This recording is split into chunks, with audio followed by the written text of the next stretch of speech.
അസ്സലാമലൈക്കും. പുതിയ വീട്ടിലേക്ക് എല്ലാവർക്കും സ്വാഗതം. എല്ലാവർക്കും സുഖം തന്നെയല്ലേ? അപ്പോൾ എല്ലാവരും സേഫായി ഇരിക്കുക. അപ്പോൾ നമ്മളിന്ന് ഉണ്ടാക്കാൻ പോകുന്നത് അടിപൊളി കപ്പ പുഴുക്കാണ്. അപ്പോൾ എല്ലാവർക്കും ഭയങ്കര ഇഷ്ടമായിരിക്കും കേൾക്കുക. നമ്മുടെ മലയാളിക്ക് പ്രത്യേകിച്ച് എല്ലാവർക്കും ഇഷ്ടമുണ്ടാവും. അപ്പോൾ അതെങ്ങനെ ഉണ്ടാക്കാം നമുക്ക് നോക്കാം.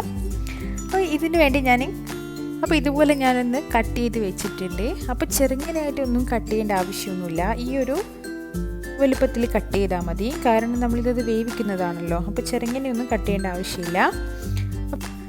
ഇനി നമുക്കിത് നന്നായിട്ടൊന്ന് കഴുകി വൃത്തിയാക്കി എടുക്കാം. അതിനുശേഷം ഈ പാനിൽ കുറച്ച് വെള്ളം ഒഴിച്ചിട്ട് ഇത് മുങ്ങുന്ന രീതിയിൽ വെള്ളം ഒഴിച്ചിട്ട് ഒരു 5 മിനിറ്റ് തിളക്കുന്നത് വരെ ഇത് വെക്കുക. അപ്പോൾ നമ്മൾ വേവിക്കുന്നതിന് മുമ്പേ ഒന്നിങ്ങനെ ചെയ്താൽ നല്ലതാണ്. അപ്പോൾ ഇങ്ങനെ ഒന്ന് ചെയ്ത് നോക്കുക. ഇങ്ങനെ ചെയ്യാത്തവരുണ്ടെങ്കിൽ എന്തായാലും ഇങ്ങനെ ചെയ്ത് നോക്കാം. ഒരു ചെറിയ തിള മതി. എന്നിട്ട് നമുക്കിത് ഓഫാക്കാം. അപ്പോൾ ഇങ്ങനെ ഉമ്മയിലും പണ്ട് ചെയ്യുന്നത് കാണലുണ്ട്. അപ്പോൾ അതുപോലെ ഒന്ന് നിങ്ങളും ചെയ്ത് നോക്കാം. അപ്പോൾ ഞാൻ ഇതിലേക്കുള്ള വെള്ളമെല്ലാം ഒന്ന് മാറ്റിയിട്ട് കുക്കറിലേക്ക് മാറ്റിയിട്ടുണ്ട്. ഇനി നമുക്ക് വേവിച്ചെടുക്കാം. അപ്പോൾ അതിന് മുമ്പ് ഞാൻ അതിലേക്ക് ഉപ്പൊന്നും ഇട്ടിട്ടില്ലല്ലോ. ആദ്യം ചെയ്യുമ്പോൾ ഉപ്പൊന്നും ഇട്ടിട്ടില്ല. ഒന്നും ചെയ്യേണ്ട, നോർമലായിട്ട് ചെയ്താൽ മതി. അപ്പോൾ ഞാൻ വെള്ളം ഒഴിച്ച് കൊടുത്തിട്ടുണ്ട്. ഇതിലേക്ക് ഞാൻ കുറച്ച് മഞ്ഞൾ പൊടി ഇട്ടിട്ടുണ്ട്, കുറച്ച് മുളക് പൊടി ഇട്ടിട്ടുണ്ട്, ആവശ്യത്തിന് ഉപ്പും കൂടി ഇട്ടിട്ട് ഒന്ന് വേവിച്ചെടുക്കാം. അപ്പോൾ ആവശ്യത്തിന് ഉപ്പ് നോക്കി ആവശ്യത്തിന് ഇട്ട് കൊടുക്കാം. ഇനി ഒരു 2 വിസിൽ വേവിച്ചെടുക്കാം. അപ്പം നമ്മുടെ കപ്പ അടിപൊളിയായിട്ട് റെഡിയായി വന്നിട്ടുണ്ട്. കറക്റ്റ് 2 വിസിലാണ് എനിക്ക് വേണ്ടി വന്നത്. അപ്പോൾ ചില കപ്പകൾക്ക് വിസിൽ കൂടുതൽ വേണ്ടി വരും. അപ്പോൾ നിങ്ങൾ അത് കൂടുതൽ നോക്കിയിട്ട് ചെയ്യാം. ഇനി നമുക്കിത് നന്നായിട്ടൊന്ന് ഉടച്ചു കൊടുക്കാം. ഇതുപോലെ നന്നായിട്ടൊന്ന് ഉടച്ചു കൊടുക്കാം. അപ്പോൾ ഇതുപോലെ നന്നായിട്ട് ഒഴിച്ചു കൊടുക്കാം. അപ്പോൾ ഈ ഒരു രീതിയിൽ വേണം ഉടച്ചെടുക്കാൻ. അപ്പോൾ ഞാൻ നന്നായിട്ടൊന്ന് ഉടച്ചെടുത്തിട്ടുണ്ട്. ഇനി ഇതിന് വേണ്ടി നമുക്കൊരു മിക്സ് റെഡിയാക്കാം. അതിനുവേണ്ടി ഞാൻ മിക്സിയിൽ ചെറിയ ജാർ എടുത്തിട്ടുണ്ട്.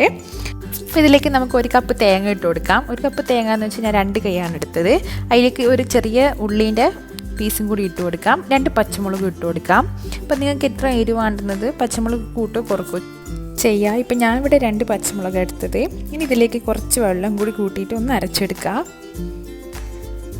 നന്നായിട്ടൊന്ന് അരച്ചെടുക്കാം.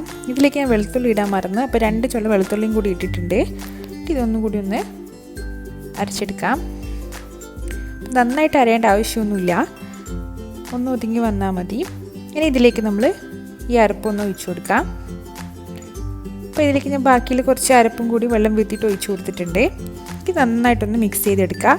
അതിലേക്ക് കടുകും പച്ചമുളകും വറ്റൽമുളകും ഒന്ന് പൊട്ടിച്ചിട്ട് കൊടുത്തിട്ടുണ്ട്. ഇത് നന്നായിട്ടൊന്ന് മിക്സ് ചെയ്യുക. കടുകും കറിവേപ്പിലയും ഞാൻ വെളിച്ചെണ്ണയിലാണ് താളിച്ചത്. അപ്പോൾ നിങ്ങൾ വെളിച്ചെണ്ണയിൽ തന്നെ എടുത്തിട്ട് താളിക്കാൻ നോക്കാം. അപ്പോൾ നല്ല അടിപൊളി ടേസ്റ്റ് കിട്ടും. ഓയിൽ യൂസ് ചെയ്യേണ്ട. അപ്പോൾ അടിപൊളി റെസിപ്പി റെഡി ആയിട്ടുണ്ട്. അപ്പോൾ ഇതുവരെ ട്രൈ ചെയ്യാത്തവരുണ്ടൊന്ന് ട്രൈ ചെയ്ത് നോക്കുക. അടിപൊളി ടേസ്റ്റാണ്. അപ്പോൾ ഇതുവരെ സബ്സ്ക്രൈബ് ചെയ്യാത്തവരുണ്ടെങ്കിൽ ഒന്ന് സബ്സ്ക്രൈബ് ചെയ്യുക, ലൈക്ക് ചെയ്യുക, ഷെയർ ചെയ്യുക. തൊട്ടടുത്തുള്ള ബെല്ലൈക്കണും കൂടി ഒന്ന് എനാബിൾ ചെയ്യുക. അപ്പോൾ അടുത്ത വീഡിയോ ആയി വരുന്നത് വരെ ബൈ.